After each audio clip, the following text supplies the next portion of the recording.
Konnichiwa, yokoso, irashaimase. Bref, bonjour à toutes et à tous et bienvenue dans cette 29e vidéo. Pour celles et ceux qui suivent la chaîne régulièrement, vous vous souvenez peut-être que je vous ai déjà parlé en détail de deux événements qui ont conduit à la destruction de nombreux châteaux du Japon.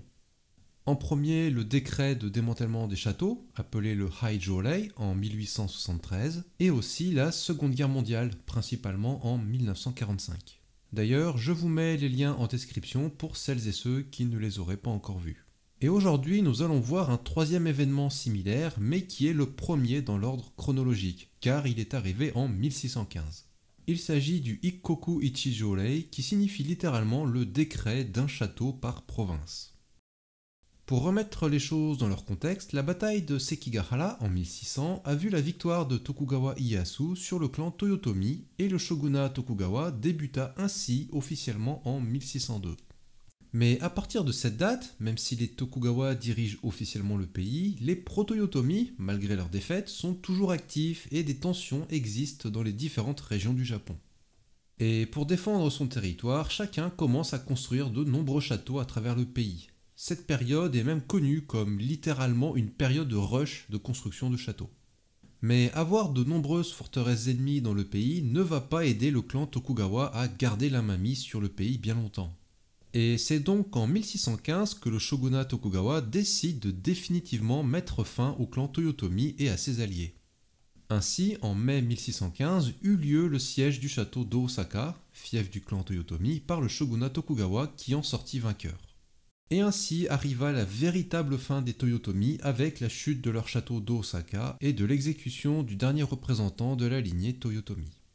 Le Ikkoku Ichijōrei est donc décrété juste après cet événement au mois de juin 1615. Avec cette nouvelle règle d'un château par province, le contrôle sur les différentes régions sera plus simple et permettra d'éviter de trop nombreux points de résistance. Donc ce fut une période où les réglementations à l'encontre des daimyo, les seigneurs féodaux, ont été renforcées. Et du coup, beaucoup d'entre eux vont perdre leur château et ou voire même leur territoire. Ainsi, le shogunat Tokugawa est parvenu à solidifier son pouvoir. Et pour accélérer ce mouvement, le shogunat décida d'en plus promulguer en juillet 1615 un nouveau décret appelé le Buke Shohato, qui inclut beaucoup de nouvelles choses, mais en ce qui concerne les châteaux, il est indiqué que la construction de nouveaux châteaux est interdite et que toute restauration ou même agrandissement ne sera pas autorisée à moins d'être signalé et validé par le shogun sous peine de punition. Donc même la rénovation ou l'agrandissement des châteaux était devenu quasi interdit. La nécessité de ces deux proclamations indique bien que les châteaux et les daimyo représentaient une force militaire conséquente qui était une menace pour la bonne gouvernance du pays. D'ailleurs, comme la période qui va suivre entre 1615 et 1868 est une période de paix durable au Japon, les châteaux qui restèrent perdirent petit à petit leur rôle militaire pour devenir plutôt un lieu de résidence luxueux. Maintenant, si une de ces nouvelles règles liées au château est enfreinte, il arrive que le territoire du seigneur lui soit retiré. Par exemple, le dirigeant de la région de Hiroshima, un certain Fukushima Masanori, qui avait pourtant participé à la bataille de Sekigahara dans le camp du futur shogun, répara un mur en pierre du château de Hiroshima qui avait été endommagé par un typhon. Mais ce ne fut pas la meilleure idée de sa vie car il le fit sans l'autorisation du shogun. Et en réponse à cela, il fut privé de son territoire et de son château. En conséquence, certains seigneurs féodaux laissèrent leurs châteaux endommagés par des typhons ou même des tremblements de terre, tels quels sans entreprendre de réparation, par peur que le shogunat ne les remarque. Après, on peut imaginer que dans les parties les plus reculées du pays, par rapport à Edo, comme par exemple sur l'île de Shikoku ou de Kyushu, ce genre de réparation passait inaperçu. Mais non, car le shogun faisait en sorte d'envoyer en secret des espions dans tout le Japon pour surveiller les seigneurs qui tenteraient d'enfreindre la règle, et cela dans chaque région. Mais en parallèle, il y avait aussi des émissaires officiels qui effectuaient ce travail. Maintenant, pour avoir un seul château par région, cela implique de détruire tous les autres. Et donc, parmi les environ 3000 châteaux qui existaient à travers le pays avant 1615, seuls 170 ont survécu à cet événement. Mais vous vous doutez bien qu'avec encore 170 châteaux restants, il y a bien dû y avoir des exceptions. On notera aussi que les châteaux concernés par ce décret avaient tendance à se trouver dans l'ouest du pays, car cette zone regroupait beaucoup de daimyo qui n'étaient pas du côté du shogunat Tokugawa par défaut. Donc l'objectif était de réduire leur force militaire autant que possible. Après, il ne faut pas oublier qu'une grande majorité du Japon se trouve à l'ouest d'Edo, donc bon.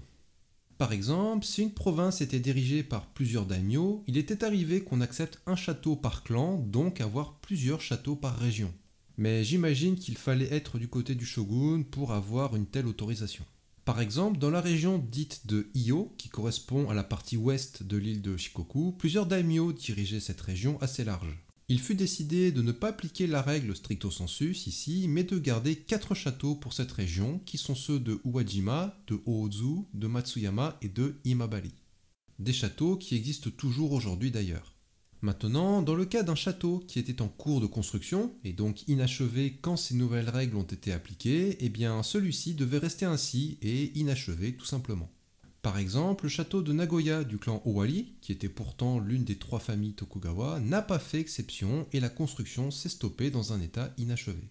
Par conséquent, il n'y avait pas de tourette Yagura sur le mur en pierre du côté nord du château et ce mur n'était que très partiel.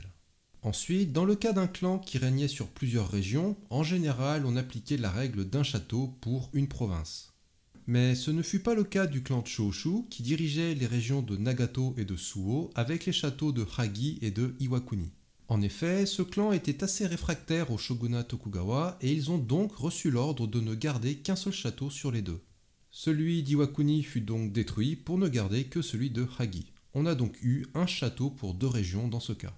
Autre cas de figure un petit peu spécial, des clans comme celui de Sendai, du célèbre Date Masamune, possédaient des territoires particulièrement vastes dans le nord du Japon. Et parmi les daimyo, certains possédaient chacun plusieurs châteaux en plus du château de Sendai. Mais ceux-ci dataient de la période Sengoku du siècle dernier et n'avaient pas de murs en pierre. Donc au lieu de les appeler des châteaux, ils les ont tout simplement appelés des forts ou encore des forteresses et ont pu donc les garder. Donc le Ikkoku Ichijōrei avait pour but de réduire la puissance et l'influence des daimyo du pays, mais il y a eu aussi certains points positifs à cet événement pour l'organisation du pays. En effet, certains des châteaux détruits appartenaient à des vassaux de daimyo, donc posséder un château est devenu plus rare et plutôt un privilège des daimyo. En conséquence, leur statut s'est vu renforcé par rapport à celui de vassal. Donc cela a facilité le contrôle des vassaux et renforcé la puissance des daimyo sur ces derniers. Mais il y eut tout de même de nouveaux châteaux construits après ce décret, notamment ceux qui étaient jugés stratégiquement nécessaires par le shogunat. Par exemple, les châteaux de Akashi en 1618 et de Fukuyama en 1622 furent construits pour surveiller les seigneurs de l'ouest du Japon, encore une fois. Notamment, celui de Fukuyama était un des plus grands de la région. Et dernier exemple, le château de Shimabara dans la préfecture de Nagasaki a été construit en 1624 avec le but de renforcer la répression du christianisme. Donc un château qui nous était adressé à nous les occidentaux. Après, même si cette loi limitait la restauration et la construction de nouveaux châteaux, le shogun ne s'est pas gêné pour agrandir les châteaux d'Edo et de Osaka qui devinrent ceux avec les plus grands tenshu de l'histoire du pays au passage. Voilà, comme d'habitude, faites ce que je dis, pas ce que je fais. Et pour finir, si un daimyo se voyait changer de région et dans laquelle aucun château n'était encore construit, il avait le droit d'en construire un, même si c'était un daimyo qui n'était pas forcément du côté du shogun pendant la bataille de Sekigahara. Après, j'imagine que ce genre de situation n'était pas très courant.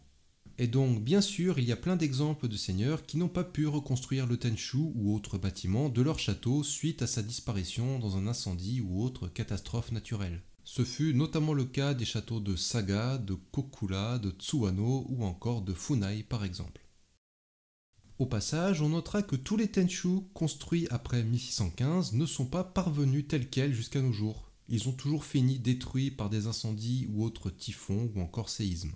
Donc soit ils n'ont pas été reconstruits, soit ils ont eu le droit à une reconstruction mais plus tard dans l'histoire. Ou alors ils ont disparu pendant le Heijōrei ou la Seconde Guerre mondiale aussi.